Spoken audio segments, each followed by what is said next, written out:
انسان اپنی اصلاح کیسے کرے؟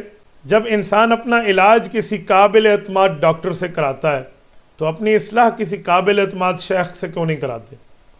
آپ ڈاکٹر اپنی جان کے لیے اچھا سے اچھا تلاش کرتے ہیں، تو آپ ایک شیخ اپنے ایمان کے لیے اچھا سے اچھا تلاش کریں، جو آپ کے مطابق متبع سنت بھی ہو، قرآن اور احادیث کا حافظ اور عالم بھی ہو، اور اس کو یہ چیزیں یاد بھی ہوں اور اس کی دسترس بھی ہو اور وہ سمجھتا ہو اور وہ آپ کی اصلاح کر سکے، اسے آپ کے کان کھینچنے کا طریقہ آئے اور آپ کو کان پیش کرنے کا سلیقہ آئے تو بالکل آپ اس سے اپنی اصلاح کرا لیں گے۔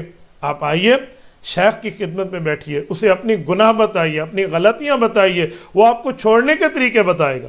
آپ اس شیخ سے بیعت ہو جائیے، اس کے سلسلہ بیعت میں آ جائیے یا اس سے رہنمائی لیجیے، یا جس شیخ سے آپ بیعت ہیں اس کے قریب ہو جائیے۔ آپ معاملات میں اپنے معاملات اس کو بتائیں، خط کے ذریعے، میسج کے ذریعے، جیسے سہولت ہو، جیسے آپ کے شیخ کا مزاج ہو، آپ غلطیاں بتائیں۔ اور یہ ذہن میں مت لانا کہ میں غلطی اپنے شیخ کو بتاؤں گا مجھ سے نفرت کرے گا، جی نہیں۔ شیخ کی مثال ماں سی ہوتی ہے، ماں کو پتہ چلے نا میرے بچے کی شلوار میں ٹٹی موجود ہے تو وہ اس کو دھو دیتی ہے، کبھی بچے سے نفرت نہیں کرتی۔ اور اگر شیخ کے علم میں آئے آپ کے لیے گناہ تو وہ اس گناہ کو دھلانے کا طریقہ آپ کو سمجھا دے گا، وہ آپ سے نفرت نہیں کرے گا۔ اور جو شیخ گناہ کو دیکھ کر اپنے مرید سے نفرت کرے وہ شیخ بننے کے لائق ہی نہیں ہے، وہ اس قابل ہی نہیں ہے۔ آپ ایسے ہی کیجئے، آپ کی اصلاح ہو جائے گی۔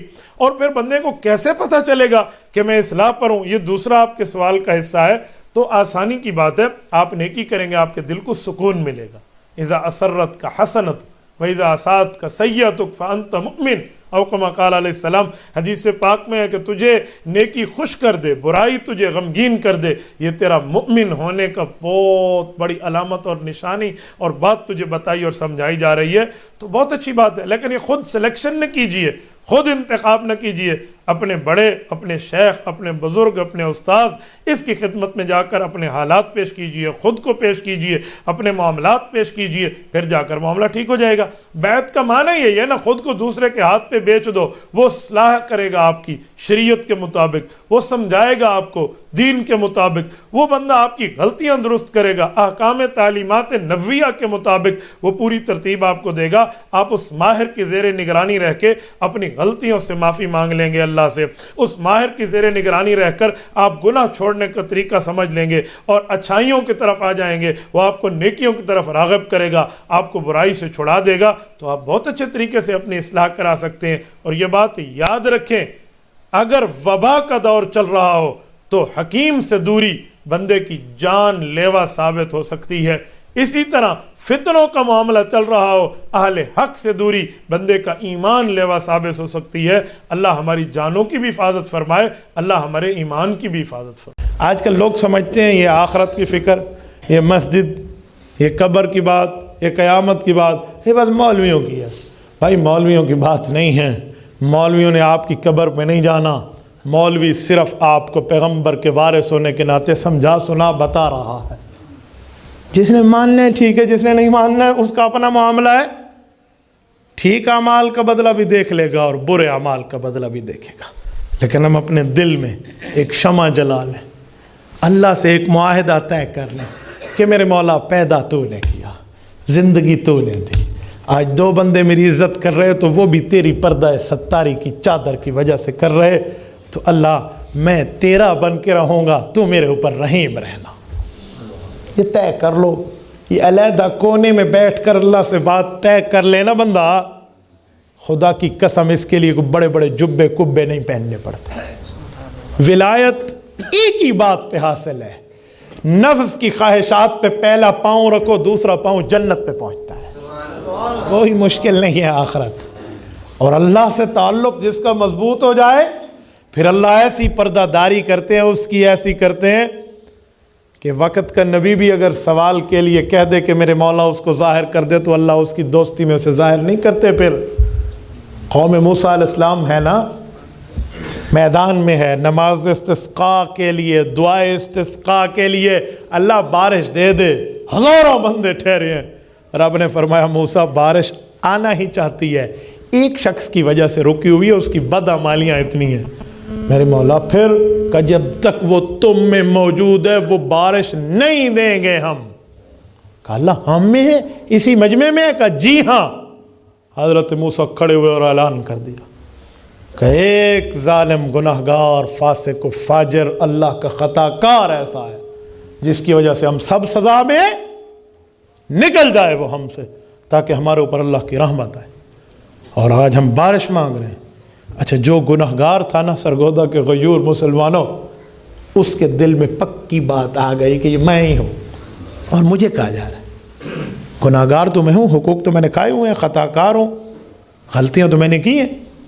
اب اس نے ایک بات دل میں سوچی کہ اگر تو آج یہاں سے قدم باہر نکال کے مجمع سے نکلتا ہے تو دنیا میں ضلالت تیری نہیں، تیری نسلوں تک جائے گی کہ تم انہی کی اولاد ہو جس کی وجہ سے پوری قوم پر بارش رک گئی تھی، تو نسل در نسل برباد ہو جاؤں گا۔ اب دو باتیں ہیں، کچھ غلطیاں کی ہیں اس کی معافی مانگتا ہوں، اور جن کے حق کھائے ہیں ان کی تلافی کا وعدہ کرتا ہوں، معافی بھی تلافی بھی۔ آج کل لوگ صرف معافی کرتے ہیں، 1 لاکھ دوسرے کا کھینچ کے کھا لو، اجی معافی ہے، اس سے معافی نہیں ہوتی، اسے لوٹاؤ، تلافی بھی کرو نا۔ تو اس نے اللہ سے دل ہی دل میں کہا اور بغیر ہاتھ اٹھائے کہا میرے مولا، میں غلطیوں کی معافی مانگ رہا ہوں اور تمام دوسرے کے حقوق کھانے کے تلافی کا وعدہ کر رہا ہوں، یہاں سے اٹھوں طے ہے، نہیں تو مجھے موت دے دینا، طے ہے، لیکن اللہ مجھے شرمندہ نہ کر، مجھے ذلیل ہونے سے بچا لے، میری نسلیں تباہ ہو جائیں گی، میں کیا کروں گا؟ یہ دل ہی دل میں وہ گڑ گڑایا اور اللہ سے بات کی، دل ہی دل میں ایک ہڈن ریلیشن شپ جسے کہتے ہیں نا، چھپا ہوا اللہ سے ایک تعلق قائم کیا۔ بادل آنے لگے اور بارش کے آثار نمودار ہوئے اور بارش شروع ہوئی۔ قوم موسیٰ کے بڑوں نے حضرت موسیٰ علیہ السلام کو دیکھا، حضرت موسیٰ کلیم اللہ ہیں، اللہ سے گفتگو کے ماہر ہیں، کہا میرے مولا بارش برس رہی، نکلا تو کوئی نہیں ہے، کہا جی ہاں دشمن دوست بن گیا ہے، خطا کار وفادار بن گیا ہے، گناہگار حبدار و دلدار بن گیا ہے۔ کہا اچھا، کہا جی ہاں اسی کی وجہ سے روکی تھی، اب اسی کی توبہ پر تمہیں بارش دے رہا ہوں۔ حضرت موسیٰ نے قوم کو بتایا تو قوم نے اگلا سوال کر دیا، کہا اللہ پاک سے ایک بات یہ بھی منوا لیں کہ بارش تو آ گئی، اس ولی کی زیارت تو کرا دیں، ہم اپنی آنکھوں سے اس ولی کی شربت دیدار کو تو پی لیں۔ اللہ پاک اس شخص کو ہم دیکھنا چاہتے ہیں۔ حضرت موسیٰ کو رب کا جواب آیا، جب دشمن تھا میں نے اس کا پردہ نہیں اٹھایا، اب تو دوست بن چکا ہے۔ یار یہ ہوتا ہے اللہ سے تعلق، یہاں بیٹھے اللہ سے بات کر لینا، شاید اوپر والے اس درجے پہ نہ ہو جہاں نیچے سے بیٹھنے والا رب کے ساتھ اخلاص میں پہنچ جائے۔ اس کے لیے کوئی جبے کبے اور سر پہ بڑے معاملات نہیں رکھنے پڑتے بھائی، اس کے لیے صرف الا من اتى اللہ بقلب سلیم، دل چاہیے، دل چاہیے، دل۔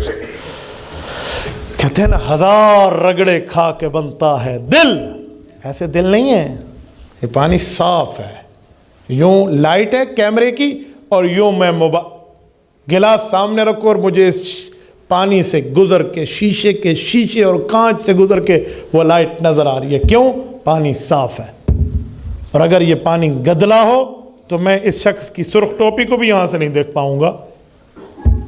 ایسے ہی دل ہے، دل صاف ہے تو پھر آخرت کی فکر بڑی آسانی سے آ رہی ہے، شریعت، ایمان، اعمال، دین، مذہب، اسلام، ایقان، احسان فوراً آ رہا ہے۔ اور اگر دل گندلا ہے، جیسے حضور فرماتے گناہ کیا اس پہ کالا اثر آ گیا، تو پھر گناہ بھی کیا تو یوں لگتا ہے جیسے سر پہ مکھی بیٹھی تھی میں نے اڑا دیا۔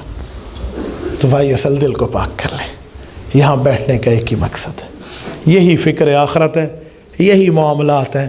نمازوں کی کمی ہے تو پورا کر لیں، حقوق کسی کے کھائے ہیں تو لوٹا لیں، ماں باپ کا دل دکھایا تو پاؤں پکڑ کے معافی مانگو۔